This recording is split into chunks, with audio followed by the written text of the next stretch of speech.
Today we talk about a subject most of us don't ever want to have to talk about.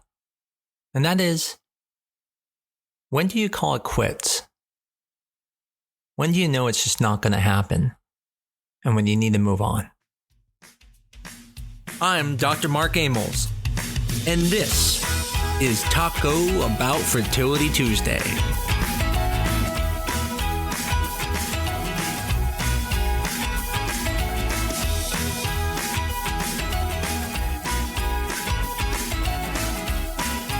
I want to preface this podcast by making sure everyone understands that this is my opinion. I am a strong believer in never giving up, and I don't think anyone should ever give up. The purpose of this podcast is to talk about when the odds are so against you, is it really worth moving forward? And how do you know when those odds are against you? See, if you go by what most people say online, you would think, oh, if my AMH is low, I can't get pregnant.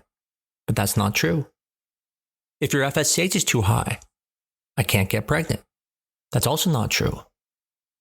But there are times when the writing is on the wall.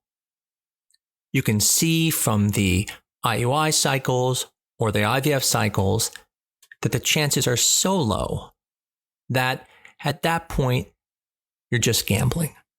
You're basically hoping that you get pregnant, but you understand, just like buying a lottery ticket, at this point, it's chance. And so today, I want to go through some of those scenarios and talk about that. There is never a point by how long you've been trying that should tell you should quit. So I don't care if you've been trying 10 years, 20 years, that doesn't matter. Because if you've been doing it wrong, right, you're not going to get pregnant. But time does matter when you are doing things that should be fixing it, and it's not.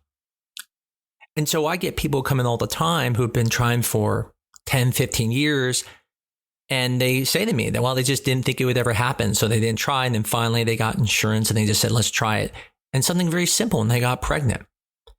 And so when we talk about quitting, we're talking about people who have tried, and it's not working. And so one example would be if, let's say you were doing IVF, and many people have a failed IVF cycle. It happens all the time.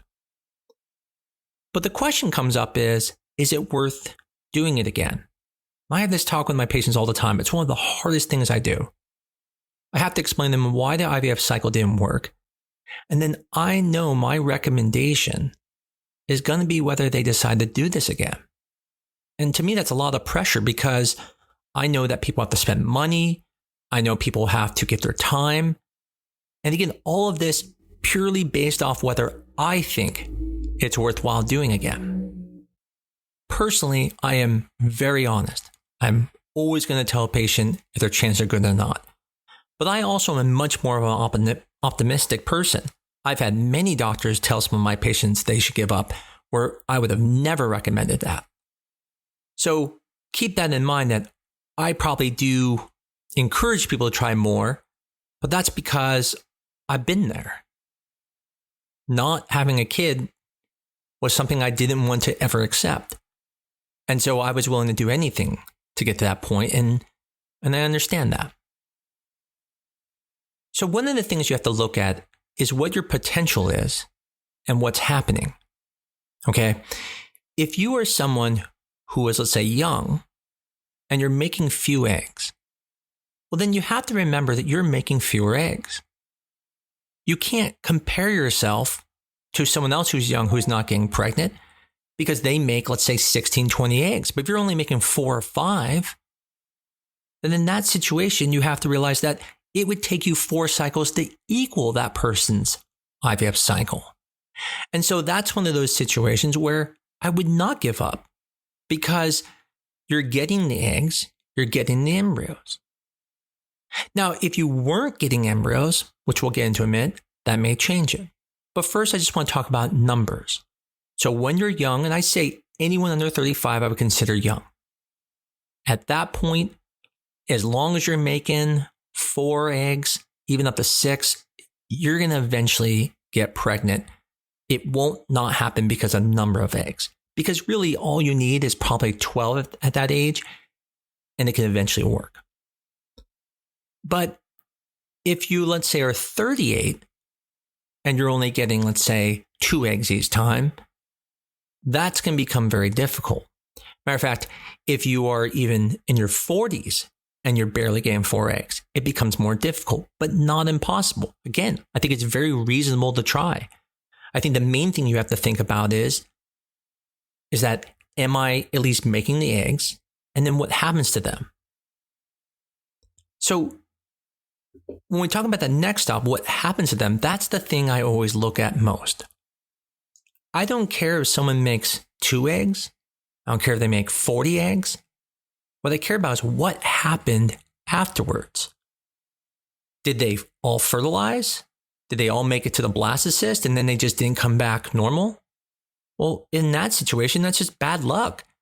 But they did fantastic. They made the embryos grew all the way out. You can't do anything more. You can't make God make your embryos normal. On the same token, though, there are people who get lots of eggs, some fertilize, and almost all of them die very early on, sometimes by the 3rd day, 2nd day. And then that's a different situation now, because then you have to look and go, okay, there clearly is something very difficult here. So you try it again. I always believe you have to at least try it twice, because you can't use one cycle and predict how you'll do in the future. But after that 2nd cycle, if the same thing happens again, and you've made adjustments to at least try to address it, at that point, you have to then ask yourself, what's your potential? And that's how it would affect my recommendation of whether you should go again.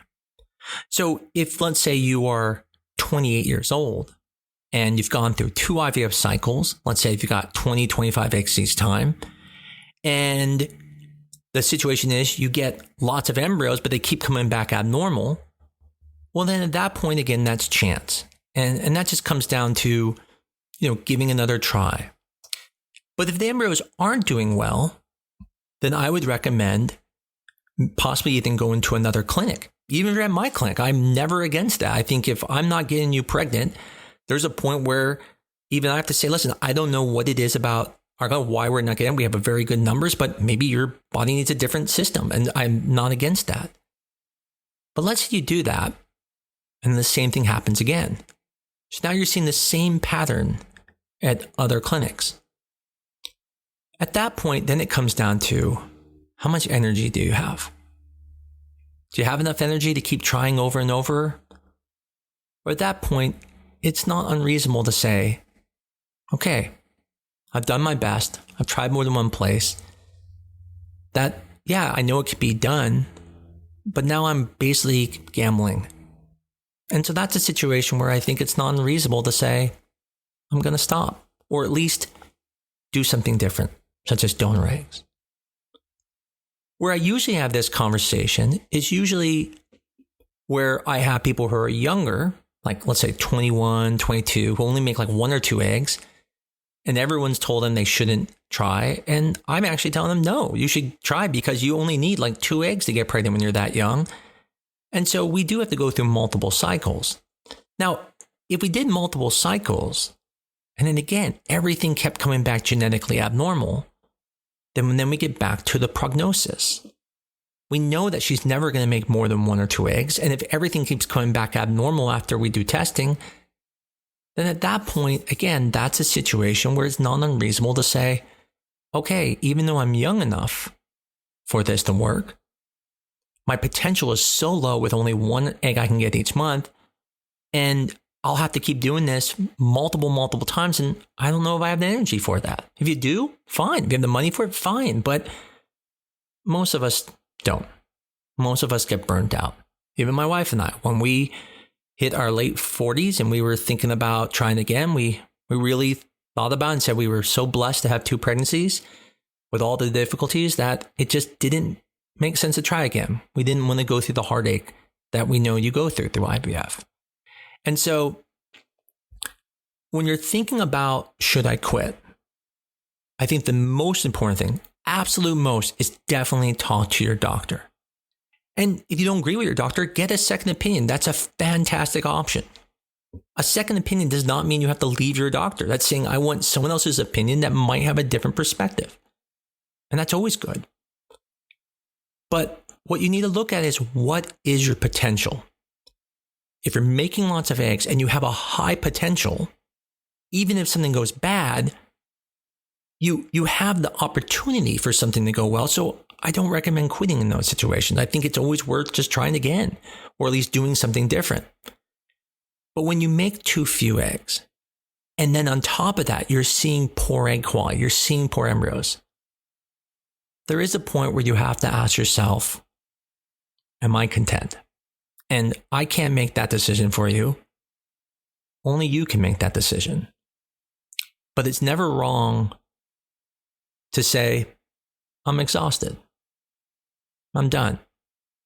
And I wouldn't never think of it as quitting. You're not quitting. You're saying, listen, it's not easy for me. And my realistic chances are not that high. And I'd rather take my time, my money into other things that will make me happy, maybe even donor eggs, versus just gambling. I wish I had a formula I could give you to tell you exactly when you should quit. That doesn't exist. But what I can tell you is that you have to look at your situation and you have to figure out, what's my potential? I use this analogy all the time. I tell people, I think of IVF like a marathon. In a marathon, it's 26.2 miles. If your friend went to go run a marathon, and 2 to 3 miles in the marathon, they fall down, they're just like, oh my God, I am so tired. I am so tired. And then they stop and they quit and they say to you, hey, should I try again? What are you going to say? Well, of course you want to be nice, but oh yeah, but really no, you didn't even make it 10% of the way. It was horrible what you did. You might want to just give up. This is not for you. In the same token, you think of IVF like that. See, we think of IVF as outcomes. Did I get pregnant? Did I have a baby?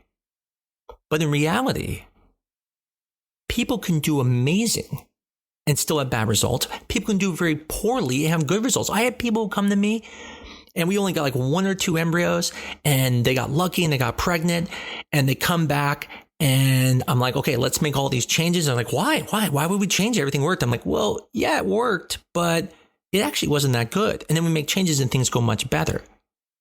And so you have to look at yourself and say, okay, what was my potential and did I reach it? If your potential is 4 eggs and you get 4 eggs every time and you get fertilization every time and you get embryos every time and it just doesn't work, then no, I'm more like, hey, let's keep trying. But if your potential is 10 eggs and you're getting 1 egg each time and your chances of the eggs being normal are only 10% versus, let's say, 60% for someone young, then that's the point where you have to go, wow, I'm not even getting close to my potential. If I'm not even getting close to what I potentially can do, then how am I ever going to get there when my statistics, even at my potential, are already low? So again, there's no formula. You have to look in your heart. You have to look at how hard this has been for you. But there is a time where you have to say, I'm done. And hopefully that doesn't ever come for some of you. I hope everyone has success. But sometimes even after you have success, you won't want to try again, like my wife and I. But the most important thing is always look at your potential. Did you meet your potential? And then also talk to your doctor. Talk to another doctor. But make sure you feel content, that you have closure. And if you do, then that's the right time to call it quits. I know this wasn't the happiest podcast, but I think it's important for people to at least understand, or at least have this conversation, so you can then maybe have this conversation with your doctor and figure out what's best for you. I always appreciate everyone who listens to this. And I really appreciate when people tell me that they like the podcast and that it helps them, because I'm doing this, on the computer. I don't see anyone. I don't really have the traditional feedback. So I'm hoping it's helping people because that's my goal. Can't wait to talk to you guys again next week on Talk About Fertility Tuesday.